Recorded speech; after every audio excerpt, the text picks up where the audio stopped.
Hello friends, இப்போ பூர்ண கொழுக்கட்டை எப்படி பண்ணலான்ட்டு பார்க்கலாம். மோதகம் இதுக்கு பச்சரிசி மாவு ஓரளவுக்கு எடுத்திருக்கேன்.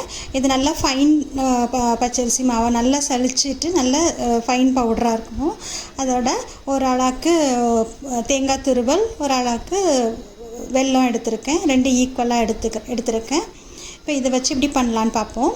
இப்போ ஒரு அளவுக்கு பச்சரிசி மாவுக்கு 1 டம்ளர் தண்ணி நல்லா கொதிக்க வைக்கணும். அதோட ஒரு 1/4 டீஸ்பூன் நெய் ஊற்றிருக்கேன். எண்ணெயும் ஊற்றலாம். அப்புறம் ஒரு பிஞ்ச் உப்பு போட்டு நல்லா கொதிக்க விடுறேன். நல்லா கொதித்ததுக்கப்புறம் இந்த பச்சரிசி மாவை அதோடு கலந்துட்டு ஒரு கிண்டிட்டு அப்படியே அடுப்பை ஆஃப் பண்ணிடணும். ரொம்ப நேரம் கிண்டக்கூடாது. அந்த ஒரு தடவை அந்த தண்ணி எல்லாம் சரியாக வர மாதிரி ஒரு கிண்டிட்டு அடுப்பை ஆஃப் பண்ணிடணும். அது 1 டம்ளர் கரெக்டாக இருக்கும். அது பச்சரிசி மாவு சில மாவுக்கு வந்து பத்தலைனாலும் நமக்கு தண்ணி தொட்டு பிசையும் போது தண்ணி சேர்த்துக்கலாம். இப்போ அது பண்ணிவிட்டேன். அதை நல்லா மூடி வச்சுட்டு ஆற வச்சிடணும். கண்டிப்பாக மூடி வைக்கணும். இப்போ தேங்காய் துருவல், பூரணத்துக்கு தேங்காய் துருவலும் வெல்லமும் சேர்த்து நல்லா கிண்டணும். ரெண்டையும் ஒன்றாவே சேர்த்துட்டு அந்த வெல்லம் கரையிற வரைக்கும் அந்த தேங்காய் பூவும் வெல்லம் நல்லா ஒன்று சேர்ந்து வர அளவுக்கு நல்லா கிண்டிகிட்டு இருக்கணும். இந்த பச்சரிசி மாவு வந்து நம்ம பாஸ்மதி ரைஸில் கூட அரைக்கலாம். அது ரொம்ப வாசமாக இருக்கும். மோதகம் பண்ணுறப்ப ரொம்ப வாசமாக இருக்கும். இல்லை நல்ல பச்சரிசி மாவு எடுத்துக்கிட்டாலும் நல்லாயிருக்கும். இந்தமாரி நல்லா கிண்டிக்கணும். அதிலே வந்து அந்த தேங்காய் பூவில் இருக்க ஈரப்பதத்திலேயே இந்த வெல்லம் நல்லா கரைஞ்சி அது நல்லா ஒன்று சேர்ந்து வந்துடும். கொஞ்சம் ஓரளவுக்கு தண்ணி கொஞ்சம் லேசாக லூஸாக இருக்கும் போதே நம்ம ஆஃப் பண்ணிடணும். ரொம்ப நேரம் கிண்டக்கூடாது. அப்போ ரொம்ப இறுகி போயிடும். அதனால் இப்போ இதோட நான் கொஞ்சம் ஏலக்காயும் கொஞ்சம் போல் நெய்யும் சேர்க்குறேன். நெய் வந்து கொஞ்சம் வாசம் வரும். அதுக்காக கொஞ்சம் போல் நெய்யும் சேர்த்து கிளறி அப்படியே ஆஃப் பண்ணி வச்சிடணும். ஆற வச்சிடணும். இந்த மாதிரி இருக்க பக்குவத்திலே ஆற வச்சிடணும். இப்போ கொழுக்கட்டை எப்படி பண்ணலான்னு பார்ப்போம். இப்போ அந்த மாவு நம்ம ஆறுனதுக்கப்புறம் இந்த மாதிரி இருக்கும். இதை நான் அது வந்து கொஞ்சம் கொஞ்சம் அகலமான பாத்திரத்தில் போட்டுக்கிறேன். இப்போ பிசைகிறதுக்கு ஈஸியாக இருக்கும். அதனால் போட்டு லேசாக தண்ணியை தொட்டுக்கிட்டு இந்த மாதிரி பிசையணும். ரொம்ப லூஸாக இருக்கக்கூடாது. நல்லா மாவு கெட்டியாக இருக்கணும். அதனால் கையில் தண்ணியை தொட்டுட்டு இந்த மாதிரி பிசைகிறேன். நல்லா அழுத்தி பிசையணும். எவ்வளோக்கு எவ்வளோ பிசைகிறோமோ அவ்வளோக்கு அவ்வளோ அந்த அழகாக மோதகத்தில் ஃப்ளீட்ஸ் பண்ண வரும். ஸோ லேசாக கையில் தண்ணி தொட்டுட்டு தான் பிசையணும். ரொம்ப தண்ணி ஊற்றிடக்கூடாது. நல்லா அழுத்தி பிசையணும். எவ்வளவு ரொம்ப நல்லா பிசைஞ்சோன்னா அது அழகாக விரிசலே இல்லாமல் மோதகம் பண்ண வரும். பாருங்க, நல்லா பிசைஞ்சிட்டு லாஸ்ட்டில் வேணால் லேசாக எண்ணெயோ நெய்யோ கையில் தொட்டுட்டு அதோடு சேர்த்து பிசைஞ்சிக்கலாம். நல்லா அழுத்தி பிசையணும். இந்த மாவு ரொம்ப சாஃப்டாகணும். தண்ணி ஆயிடக்கூடாது. நல்லா கெட்டியாக இருக்கும். ஆனால் அழுத்தி பிசைகிறப்ப அது வந்து அந்த சாஃப்ட்னஸ் கொடுக்கும் மாவுக்கு. நமக்கு அந்த மோதகம் பண்ணால் ரொம்ப ஈஸியாக வரும். இந்த பிசைறதில் தான் இருக்குது இந்த இது. அதுங்க நல்லா உருண்டு வர அளவுக்கு நல்லா அழுத்தி பிசைஞ்சுக்கணும். ரொம்ப சாஃப்டாக இருக்கிற மாதிரி. லேசாக நெய்யோ எண்ணெயோ கையில் தொட்டுக்கிட்டு ஃபைனலாக ஒரு தடவை நல்லா அழுத்தி பிசைஞ்சிட்டு மோதகம் பண்ணணும். இது ரொம்ப ஈஸியாக பண்ணலாம். இப்போ பிசைஞ்சிட்டோம். இதில் ஒரு எலுமிச்சம்பழம் அளவுக்கு நான் மாவு எடுத்துட்டு மீதி மூடி வச்சுட்டு அந்த மாவையுமே இன்னொரு தடவை நல்லா பிசைஞ்சு நல்லா உருட்டிக்கணும். அது கொஞ்சம் கூட வெடிப்பு இல்லாத மாதிரி நல்லா உருட்டிக்கணும். ஒரு எலுமிச்சம்பழம் அளவுக்கு எடுத்தால் போதும். நல்லா அந்தமாரி அழுத்தி உருட்டிக்கணும்.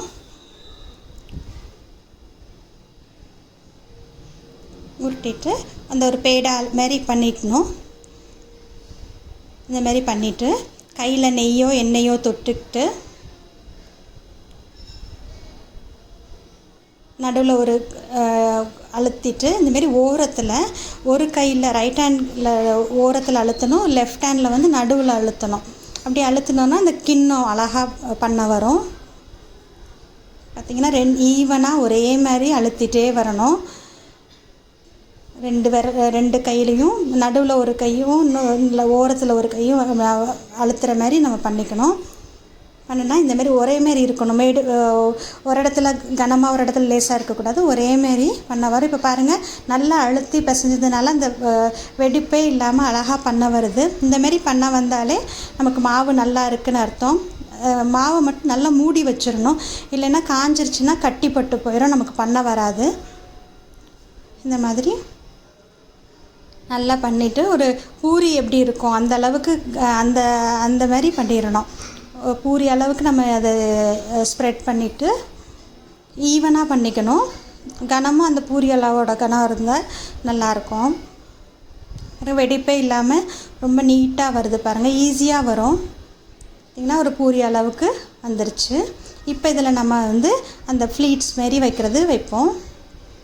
அதில் பார்த்திங்கன்னா இப்போ நடுவிரலில் ஒரு அழுத்தினோன்னா அது கீழே போகும். அப்போ அந்த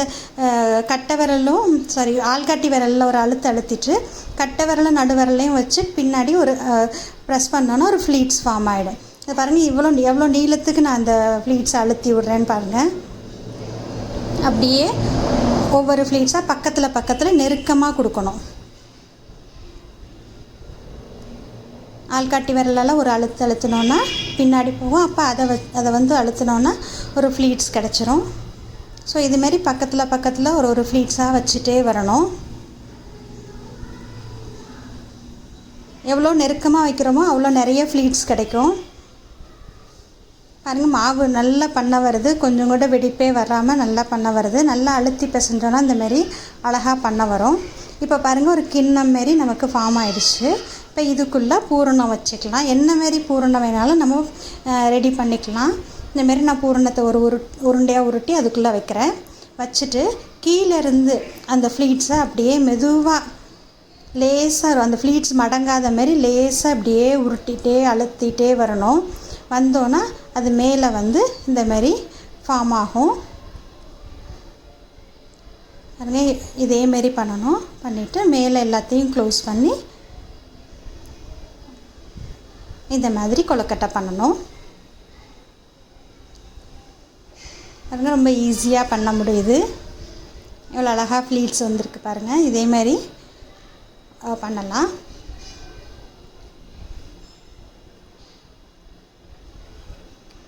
இந்த மாதிரி எல்லா மாவையும் பண்ணி வச்சுக்கணும்.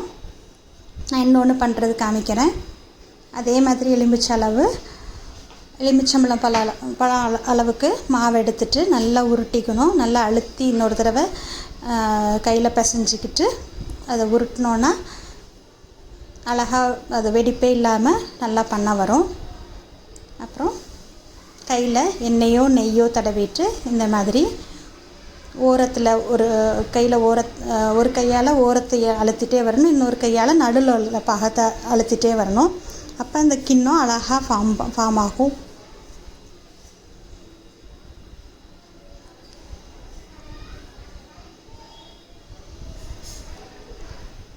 நல்லா லேசாக பண்ணுற மாதிரி பண்ணிக்கலாம். மாவும் பச்சரிசி மாவை தொட்டும் கூட இந்த மாதிரி பண்ணலாம். நான் இங்கே நெய் தொட்டு பண்ணுறேன். நல்லா வாசமாக இருக்கும்.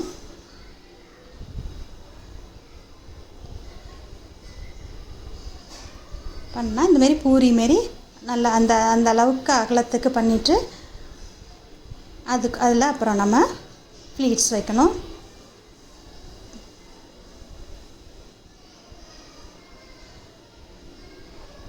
நல்லா கீழே வரைக்கும் அழுத்தி விட்டுருங்க. அப்போ தான் அந்த ஃப்ளீட்ஸ் நம்ம மேலே ஒன்று சேர்க்கும் போது அந்த கீழே இருக்க ஃப்ளீட்ஸும் தெரியும் நமக்கு. அதனால் கொஞ்சம் கீழே வரைக்கும் அந்த ஃப்ளீட்ஸை அழுத்தி விட்டுறணும். ஒரு இன்ச் அளவுக்காச்சும் நல்லா அழுத்தி விடணும். கையில் மாவு ஒட்டுச்சுன்னா எண்ணெயை தொட்டுக்கோங்க, இல்லை தண்ணியை தொட்டுக்கலாம். வெடிப்பு இல்லாமல் மட்டும் நீட்டாக பண்ணணும். பண்ணினா அழகாக கிண்ணம் கிடைக்கும். இதில் தேங்காய் பூவை ஸ்பூனால் அப்படியே உதிரியாகவும் வைக்கலாம், இல்லை நான் உருண்டையாக உருட்டி வச்சுருக்கேன், அதை அப்படியே வச்சுட்டு அதை அப்படியே ஒன்று சேர்த்துடணும். மெதுவாக அப்படியே சுற்றி சுற்றி இப்படி ரொட்டேட் பண்ணிகிட்டே அதை சேர்க்கணும். எல்லா ஃப்ரீட்ஸும் இதேமாரி அழகாக ஒன்று சேர்த்துட்டு மேலே கூம்பு மாரி பண்ணிடணும். அதில் கூம்பில் மாவு எக்ஸஸாக இருந்தால் எடுத்துடலாம். இதில் கரெக்டாக இருக்குது, நான் அதை அப்படியே வைக்கிறேன். பாருங்க, இந்தமாரி அழகாக பண்ணலாம். இந்தமாரி எல்லாமே பண்ணிவிட்டு நான் இப்போ காமிக்கிறேன்.